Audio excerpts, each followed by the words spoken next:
Não necessariamente você e eu temos de dar a vida, porque isso é um pouco mais complexo. Mas naquilo que você e eu fazemos, pelo menos a gente tem que, usando uma expressão nossa, dar o sangue. Isto é, sermos capazes de fazer o nosso melhor na condição que a gente tem.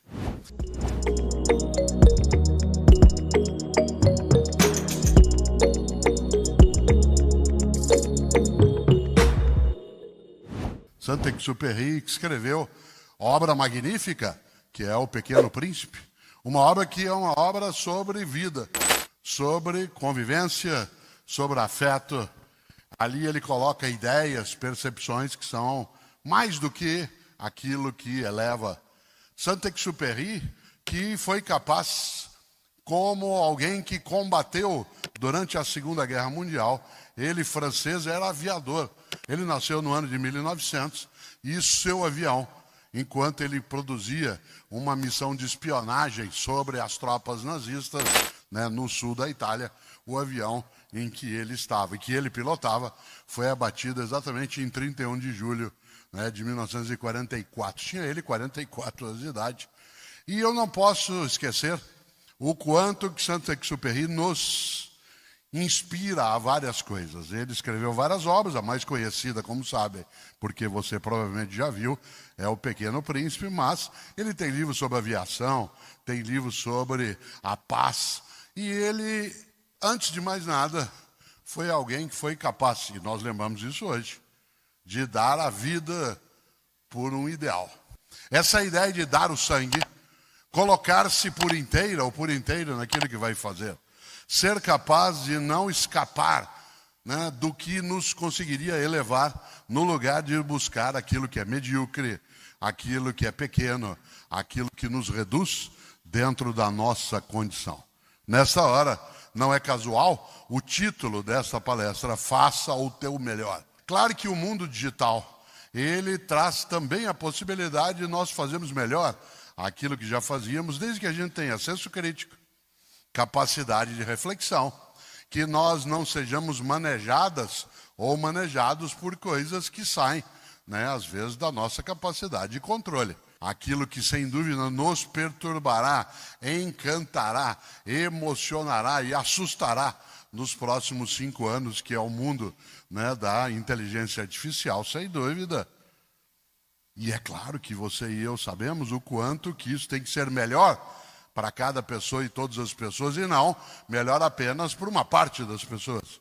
E não apenas para que haja, por exemplo, a presença do poder que domina, em vez de ser o poder que serve, do poder que manieta, que aprisiona, no lugar de ser o poder que consegue libertar corações e mentes, para usar um termo mais antigo.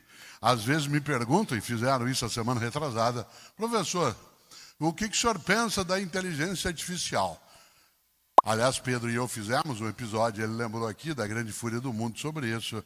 E eu, nessa hora, gosto de citar minha avó italiana, Rosária. Vovó Rosária, ela em vários momentos na vida, quando eu era criança, claro, nos alertava dizendo, filho, tudo que não souber desligar, não ligue. Tudo que não souber desligar, não ligue. Porque, claro, que o risco é forte. E nós temos de pensar, de fato, o que é que nós queremos ligar nas nossas coisas, no nosso caminho, no uso da tecnologia, e, ao mesmo tempo, sem afastar nossa capacidade de controle, de percepção, de consciência, de maneira que a gente, concretamente, seja capaz de fazer o nosso melhor, na condição que a gente tem. E é interessante essa ideia, porque a mediocridade, ela é exatamente a recusa a dar um passo além do óbvio. A mediocridade é quando você e eu nos resignamos a ficar naquilo que dá o gasto, dá conta. Eu nasci na cidade de Londrina, no norte do Paraná, embora viva em São Paulo há 55 anos, na capital paulista. E uma das coisas boas, e isso sempre eu lembro, foi da formação que tive de meus pais. Meu pai Antônio, minha mãe Emília, ambos já faleceram. E ambos foram capazes de nos formar com a necessidade de nós termos algo decisivo, que eu falarei um pouco aqui hoje e que você, vez ou outra, vê nas redes sociais eu fazendo menção, que é capricho. Capricho. Não capricho como milindre, não capricho como soberba, capricho como a capacidade de não ser medíocre. Capricho como a capacidade e a necessidade de não ficar dentro daquilo que é morno. Capricho como a urgência de ir além daquilo que é o óbvio. Uma das coisas que me lembro em relação a isso é que, quando criança, na cidade de Londrina, não havia, claro, o mundo digital. Eu vou fazer 70 anos, portanto, o mundo digital é muito recente, né, no meu caminho.